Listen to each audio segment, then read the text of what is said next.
கண்மணி ரொம்ப சந்தோஷமா நம்ம வீட்டுல வேலை பார்த்தாங்களே புஷ்பாக்கா அவங்க நீச்சல் வீராங்கனை போட்டியில கலந்துக்கிட்டு இங்கிலாந்துக்கு போயிடுச்சு, அந்த பொண்ணு அதுல செலக்ட் ஆயிடுச்சு அப்படின்னு சொல்லிட்டு ரொம்ப சந்தோஷமா சொல்லிக்கிட்டு இருக்காங்க. உடனே அன்பு இருந்துகிட்டு எல்லாத்துக்கும் காரணம் நீ தயார் பண்ண சத்துமாவு தான் கண்மணி அப்படின்னு சொல்லிட்டு அன்பு கண்மணியை புகழ்ந்து பேசுறாங்க. இல்லங்க அந்த பொண்ணு எவ்வளவு ஹார்ட் ஒர்க் பண்ணுச்சு, அதனாலதான் அந்த பொண்ணால அங்க போக முடிஞ்சுச்சு, அதுல செலக்ட் ஆகவும் முடிஞ்சு அப்படிங்கிறாங்க.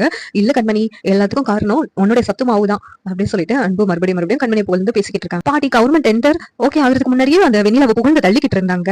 ஆனா இப்ப அந்த டெண்டர் அவங்க கையை விட்டு போயிடுச்சு. உடனேவும் வருத்தப்பட்டு கண்மணியை பார்த்துட்டு எல்லாத்துக்கும் காரணம் நீ தாண்டி, நீ வாய் விட்டதுனால இப்படி ஆயிடுச்சு அப்படின்னு சொல்லிட்டு சொல்றாங்க. உடனேவும் அன்பு பாட்டி கிட்ட, பாட்டி நீங்க வருத்தத்துல இருக்கீங்கன்னு தெரியுது, அதுக்காக எதுக்கு எடுத்தாலும் கண்மணியை குறை சொல்லிக்கிட்டே இருக்காதீங்க, கண்மணி மேல எந்த தப்பும் இல்ல பாட்டி அப்படிங்கிறாங்க. ஆமா வரைஞ்சு கட்டிட்டு வந்துருவ பொண்டாட்டிக்கு சப்போர்ட் பண்ணி அவளாலதான் நமக்கு இந்த டெண்டர் வந்து போயிடுச்சு அப்படின்னு சொல்லிட்டு மறுபடியும் அவளதான் குற்றம் சொல்றாங்க.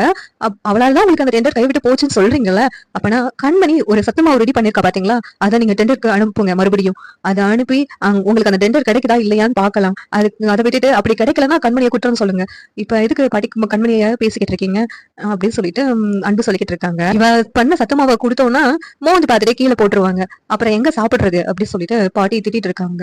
முதல்ல நீங்க கொடுத்து பாருங்க, அப்புறம் டெண்டர்ல ஓகே ஆகலன்னா சொல்லுங்க அப்படின்னு சொல்லிட்டு அன்பு வந்து தைரியமா பாட்டி கிட்ட சவால் விடுறாங்க. சரி நீ சொல்ற மாதிரியே செய்யறேன், இந்த டெண்டருக்கு இவ அனுப்புன சத்துமாவை நான் அனுப்பி விடுவேன், அப்படி இந்த சத்துமாவு டெண்டர்ல ஓகே ஆகலன்னா அன்பு விட்டு கண்மணி பிரிஞ்சிடணும் அப்படின்னு சொல்லிட்டு பாட்டி சொல்லிக்கிட்டு இருக்காங்க. உடனே அன்பு சரிங்க பாட்டி அப்படியே இருக்கட்டும், கண்மணி கண்டிப்பா இந்த போட்டியில ஜெயிப்பா, இந்த டெண்டரை வந்து கண்டிப்பா நமக்கு கிடைக்கும், அதுல எனக்கு கான்பிடென்டா இருக்குது, அதனால நீங்க இந்த சத்துமாவை கண்டிப்பா அனுப்பி விடலாம் அப்படின்னு சொல்லிட்டு அன்பு சொல்லிக்கிட்டு இருக்காங்க. உடனே பாட்டி இந்த சந்தர்ப்பத்தை பயன்படுத்தி இவளை இந்த வீட்டை விட்டு அனுப்பிடலாம், நல்ல ஐடியாவா இருக்கே அப்படின்னு சொல்லிட்டு அவங்க அப்பாவும் சொல்லிக்கிட்டு இருக்காங்க. இந்த சீரியல் எப்படி நல்லா இருக்கும் நீங்க நினைக்கிறீங்கன்னு கமெண்ட் பண்ணுங்க.